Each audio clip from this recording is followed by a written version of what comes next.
Hi, I'm Janet Gross. Welcome to Coping Today, a place where we talk about mental health and well-being. And we've been talking about these issues and concerns now for more than 3 years, and this marks our 100th show. So today we wanted to expand things just a bit, and we have a room full of people here, an impressive panel of experts that you've seen or heard about in the last few years. So we'll be talking with them about mental health and getting help and the changes we see in meeting that challenge. Dr. Roy Salgado, professor of counseling at the University of Holy Cross, is here with us as always to talk about these things and to enlighten us and to just, help us, talk about the things that are happening in the world of telemental health. And the show. Exactly. Can you imagine 100 episodes? Do you recall, rewind back 3.5 years? No. 3.5 years ago, the producers of WLAE-TV said, we have an idea for a mental health talk show, a limited series, they said, 3 episodes, to help people cope with the COVID crisis. It was an unprecedented event where we had these situations happening on a global scale saying, we have this pandemic that's coming, we're locking down, the whole world's locking down, and how are people going to handle that? Yeah. How will they cope with that? So let's put together a public service announcement, 3 episodes, to help people assuage their concerns and cope during the COVID crisis. Mm-hmm. We did 3 episodes. Then they said, let's do 3 more. I was like, okay, we can do 3 more. Let's do another 3. We did another 3. And here we are, 3.5 years later, 100 episodes. So much so that when the pandemic assuaged and everything opened up, then they said, we still have all sorts of issues with which to contend. The public doesn't only have to deal with a pandemic. We struggle with anxiety, depression, trauma, things of that nature, relationship issues. Let's keep the show going. Let's keep it beyond what we had intended. And the show was rebranded to Coping Today. And here we are, 100 episodes. Man, that's crazy too. And when it started, we didn't know each other. We did not. We met we on became set. friends. On set, right here in these chairs, and we had never laid eyes on each other, and here we are offering this service to the state of Louisiana. I know, so much has changed. And obviously in the beginning, no one knew how long this would last. Right. Either the pandemic or the show. Right. But I think we're going to go for another 3 episodes, aren't we? Well, after this it looks one, like let's see. I think we may. Yeah, because it really does such a service. Yeah, and the Maronites of Holy Cross and the University of Holy Cross took that call, and the counseling department took that call to say, you know what, let's offer this service to our community because there's a need, and we're here to serve. Okay, we're going to talk with a bunch of people, actually, who've come and generously donated their time here throughout the whole length of the show and today to kind of celebrate. So we're going to take a break, and when we come back, we're going to tap the brain power of those esteemed guests from the University of Holy Cross and the Maronites of Holy Cross. Stay with us.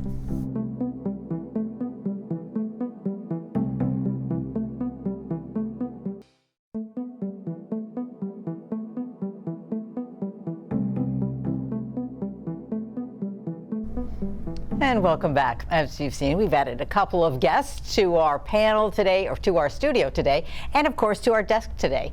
Dr. Stanton McNeely, the president of the University of Holy Cross, joins us.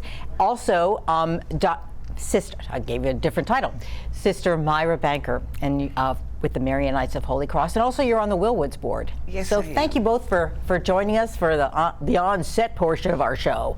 And obviously, Roy and I have been talking about how over the past 3.5 years, we've been trying to help the community, and that is right into the university's mission for sure. Absolutely, Jan, and congratulations to you, and thanks to you and Roy. Dr. Salgado is a wonderful representative of the University of Holy Cross's mission in action through what you're doing with this show and celebrating 100 episodes. The partnership with WLAE-TV, Louisiana Public Broadcasting, and doing that statewide reach, as you were saying earlier, and Dr. Salgado was referencing, at a critical moment when the community needed those services and counseling as the uncertainty of the COVID crisis began, and through it, and now to ever-present issues today in our community. The University of Holy Cross, founded and sponsored by the Maronites, is to be a prophetic presence in our ever-changing world, and we're so glad that this program and its service has that lasting impact. And Dr. McNeely, just let into you, it's also right in with the Maronites' mission. Exactly. We are so fortunate for 2 reasons: that we found someone who fit into this prophetic presence we are, to continue it, because we as Maronites are no longer teaching, etc., in the college, administrating. But your introduction, I read recently about the evolving of this program. Well, the evolving of the Marianites is very similar, always under the guidance of the Holy Spirit, of course. So we are in a similar milieu right now. When we came from France, I'm not one of them. That was before your time. Way before. We came to France from France 175 years ago. And we were sent to take care of orphans. Lo and behold, we arrived, and there was a yellow fever epidemic. Follow now. We took care of our orphans, and that evolved into, now that we're taking care of them, shouldn't we educate them? Who's going to educate them? So the Marianites got themselves educated and did that service for the orphans. That became so well known that if you wanted to be a Marianite, you had to, at that time, be able to teach. If you weren't certified to teach, we would certify you. We had at that time what was known as the normal school. Right. You remember it? I do. I do too. And the normal school became Holy Cross College. Holy Cross College became the University of Holy Cross. Change. So we live in change, and I heard something very recently about change. If we don't change, there's no room for future. Because we have to get out of the way so that new ideas can come in, new people can come in. So we're ready for change in this ever-changing world. No, we're not ready. We know it will come. You know, and to that point, when you talk about that change, you all started as a normal school to educate Maronite nuns to teach children how to read and write and do arithmetic, to meet the need of the orphans. Correct. And then other disciplines came. Then we had nursing. Then we had other disciplines. We had counseling. And now the role that counseling is playing with that mission, it just evolved over time. Who would have thought 100 years later, the role that counseling and ministering in that way to the residents of Louisiana would have played out, not only with the direct face-to-face services, but through broadcast. Yes, and not only has it come to counseling, but PhDs in counseling. That's right. That's right. From raising children to PhDs in counseling and other degrees. Let's talk a little bit about that, because Dr. Salgado, we have a whole panel of experts here, and a lot of them have those degrees that you're talking about and are teaching others to get those degrees. Yes, and we are led by Dr. Carolyn White, who is a phenomenal dean and chair of the department, who is pretty much putting all this together and works tirelessly to educate future counselors. Great. Let's talk to you right now, Dr. White. Thank you for being with us here on the panel. And I guess this was, as we talk about how it all came to be in 3.5 years ago, that there was a need, and then you pretty quickly found a solution. And how did that fit? It fits wonderfully with the mission of Holy Cross and also the mission of our counseling department. We have the undergrad students, we have the master's students, and now we have the doctoral students. And this is our 10th year with the doctoral program.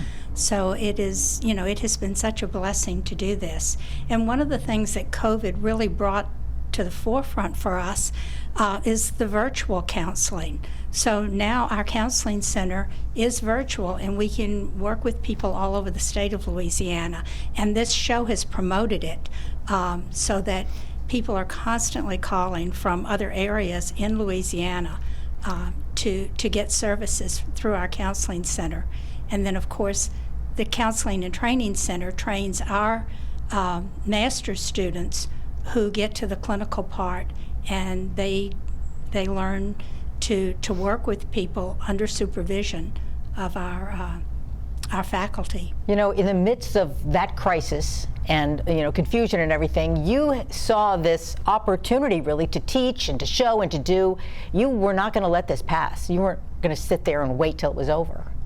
No, and you know, we knew that we had to work very quickly, and Dr. Salgado and Dr. Matt Morris had the training to do the virtual counseling, and between Tuesday and Friday, we were able to put together a training, a 2-day training, and get every single one of our students who were seeing counselors, who were seeing clients, to be trained along with the faculty who supervised them. So, you know, we were able to work very quickly, and it has worked out wonderfully. You know, and as I reflect back on that day, that Wednesday before the pandemic, where we were all being told we're going to be shutting down in a few days. And so administration talking to our department saying we have to put things in place. And then we had to take into consideration what to do with regard to the services, the in-person services that we provide to our clients. We had to transition. Now, there has been in this state regulations and guidelines for providing telehealth services, but nobody really practiced it. No one practiced the telehealth services. It wasn't something that we were doing the day in and day out. But when Dr. White asked us to join in, Dr. Matt Morris and I, we put together this workshop and we started to train the counselors in our center, 80 plus counselors. And then those 80 plus counselors turned into hundreds of counselors across the state. And Dr. Matt Morris and I did that, and we seamlessly transitioned as a university to providing online services, meeting state guidelines, being ethical, being legal, and not missing a beat, going from in-person to telehealth services. Amazing feat. Thank you for being here. And it must have been so, I don't know, not chaotic, but just so fast-paced to make that change. It was. I hate to use the word exciting, but there was a kind of excitement about we have to figure this out quickly. And our department was very interested in providing this training to our students so that our students could provide virtual counseling to our community. Dr. Salgado, my dear friend, had all the expertise in the ethical and legal aspects of telemedicine, teletherapy. I had been following telehealth for years in my private practice and using it, so I knew a lot about the technical aspects of how to use cameras and videos and all of that stuff. And so it seemed like overnight, maybe it was a few days, but it seemed like overnight we put together a training and offered it to our students. It went really well, and then people throughout the state, other professionals, other schools throughout the state started contacting us, asking us to provide the training as well. And so we did that. We continued throughout the spring of 2020 and the summer, providing telehealth credentialing training to what turned out to be thousands of, 1,000 or 2,000 therapists throughout the state, so that they could provide teletherapy services to thousands of clients throughout the state. I think that's amazing, Dr. Morris. I mean, and I remember talking to you about how you were going all over the state giving, you know, kind of counseling, or not counseling sessions, but sessions, and presentations. Yes, to get this done. And Dr. Morris, I mean, you were equipped with the technology, God is in all things, right? So he had you in place to make this happen so quickly because it just spread. Yeah, thank you for that. And you know, we had to teach our students how to be mini TV producers overnight. They had to figure out how to work a camera and how to make it sound good and how to create what I consider a therapeutic experience on screen. There's a natural barrier to therapy, which is that you got to come to the office. And so when the pandemic, you know, highlighted that barrier, we had to figure out a way to get around it. And fortunately, cameras, microphones, virtual technology make that possible. You know, and then once we've trained our counselors, we trained them in person, and then we all locked down, and then we had to supervise them, and we had to have their clinical director go ahead and take charge remotely and just be able to continue the work that had been done in person with face-to-face supervision, face-to-face meetings, now all remotely. And Dr. Ryan White took charge in that and was able to continue the process seamlessly without interruption, and there was a continuity of care with regard to the services that we were providing to the residents of Louisiana, to the people in our community. You know, Dr. McNeil, you can comment here because you were overseeing all this. Okay, we are rolling here. Well, and as I'm listening, I'm just remembering back to that time and doing so many things administratively to keep the university going as the transformations were happening at that time, and how the counseling department at the University of Holy Cross, as we listen to Dr. Salgado, Dr. White, Dr. Morris, how they embraced it to fulfill the educational and caring mission of the university and our Marionite sponsors. It wasn't like you said, Jan, and I saw this from other institutions where, okay, we'll stop operations. And that happened at many places, and I heard that from my colleagues, fellow presidents. They paused operations, shut down things for a period of time, usually through the duration of the spring semester, maybe looking to restart things in the fall. Our counseling department, our university as a whole, faculty and staff, all have to be commended because they embraced the moment, true to our mission, and made a lasting difference that continues to this day, and it's exponential. You didn't leave the people in crisis. That's you didn't right. shut down because there was. You got geared up. Exactly right. Because there was. That's amazing, really. Okay, Dr. Ryan White, I know you're at the microphone now, and you know we've been putting out the number to the counseling session or the counseling center throughout this this length of the show, and people are calling all the time. I know that. How many people have? I don't know if you keep track of that, Dr. White, but how many people do you think? Over the past three and a half years, we have brought in over 2,000 new clients. The number of direct hours of clinical service that our interns provide has more than doubled when you compare pre-pandemic and pre-telehealth numbers to the past couple of years. And what telehealth has really allowed us to do is to broaden the sense of when we say we serve the community, what that community is. People who never would have been able to come and get services from us if they had to travel to the on-campus physical location have been able to get the counseling that they needed in a manner that was more not just convenient but accessible for them. So we've been very busy and helping a lot of people. And statewide, right? Statewide. I mean, it's not just here, and that because some of the rules changed, that allowed you to go to spread really out. Right. Exactly. People we would not have been able to help previously, you know, we're now able to reach us and receive services from us. And quality. Can you speak to that about the quality of care that that people are getting? Well, of course, I'm going to say that the quality of care Good for answer. our clients. The whole panel should be applauding right now. But I guess a better way to frame it would be to say that, you know, we have a faculty who is highly experienced, obviously very well trained, many of them alums of the University of Holy Cross, who supervise the interns who provide services. So it's not only that the interns are very hardworking and skilled, which they are, it's that they're receiving excellent guidance and supervision through the process to ensure that the clients are getting the care that they need and the students are getting the training that they need. You know, and to that point, that we have a lot of providers in this state, whether it be in private practice, in hospitals, and clinics, and it's important to note that our counselors in training are up to that level. They're up to that level of professionalism and training and can offer any type of service that they would receive paying top dollar in a private practice setting. They're receiving free of charge at the University of Holy Cross. The Maronites of Holy Cross have wanted to offer this to the community free of charge, and they're getting wonderful service. And the feedback that we get and the outcomes that we see are that they're receiving this wonderful service, top dollar service, free of charge. And you know, we give out the number every week in terms of you can just call up and the administrative assistant will take that call and triage it to the clinical director, who will then assign a counselor in training, a professional counselor in training. And we always refer to that administrative assistant. And today we actually have her in studio. We have a name and we have a name and a face. The woman behind the scenes that has really been working tirelessly for 3.5 years, just making that connection between that first initial call, that intake, when a person calls in despair, in grief, in distress. And curiosity, will this work? Is this the right number? You know, all those things that go through your head when it's new. Right. And she's the first chain of that link that leads to the outcomes that we're seeing in our community. Okay. And she happened to be at the microphone right now. Ms. Suha Judah, we've talked about you as the administrative assistant for a long time, but we've never seen your face. It's nice to see you.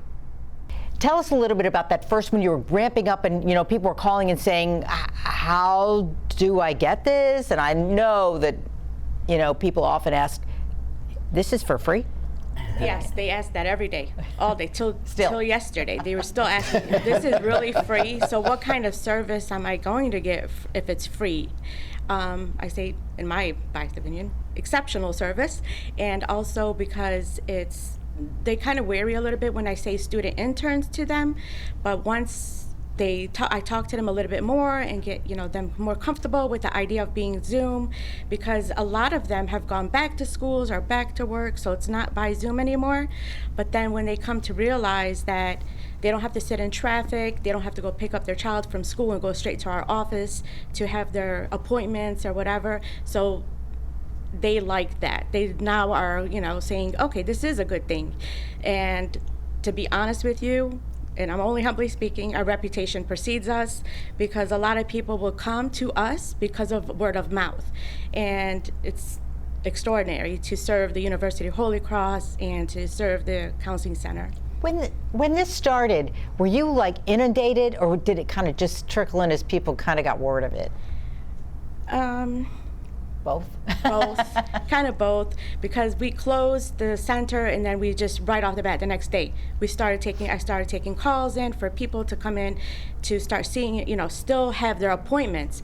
And when I would tell them that the center's closed and that it's going to be by Zoom, they were they were wary about it, but we're holding strong. And like I said, it's extraordinary when you have a mom that would call saying that her 4-year-old needs counseling, and because they won't talk to the school counselor or the pre-K teacher, and then the parents will call me back and say thank you, because they're sitting in their home in their comfort zone, able to open up to a counselor. So that's extraordinary in itself.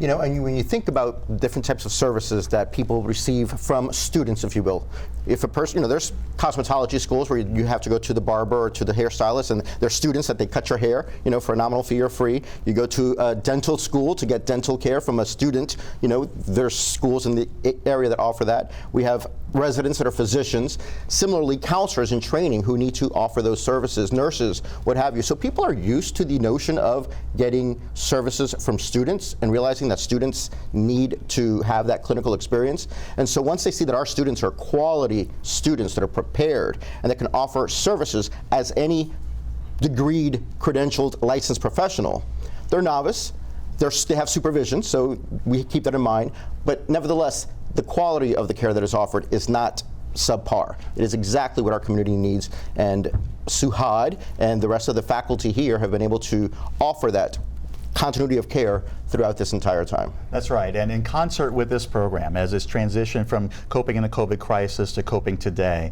the university's commitment is to keep that free access. It was a nominal fee before the outbreak of the pandemic. We're going to keep that free access and support the faculty and the counseling department and those professional counselors in training and the excellent work that Suhad does in concert with the access statewide through virtual mental health services. That's our mission going forward, is that access and confidence that the community has in the excellence of the counseling care that they're receiving through this service in concert with this program is going to continue for many years to come. And I would like to insert here that this all fits into the mission statement of the Marianites. In fact, the last words of our mission statement are, we resolutely stand with those who are excluded. Exclusion could mean many things. Needy. If you're needy, we'll stand with you. And this whole thing of free, it's free for the Marianites because we're getting the credit. You know what I mean? We don't get the dollars, but we get the credit because we're sponsoring this.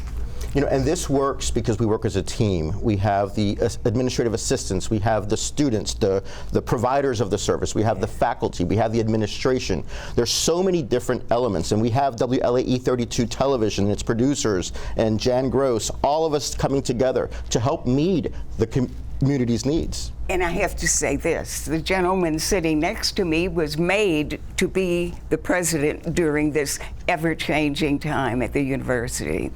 He grew up as a Marionite. Thank you, sister.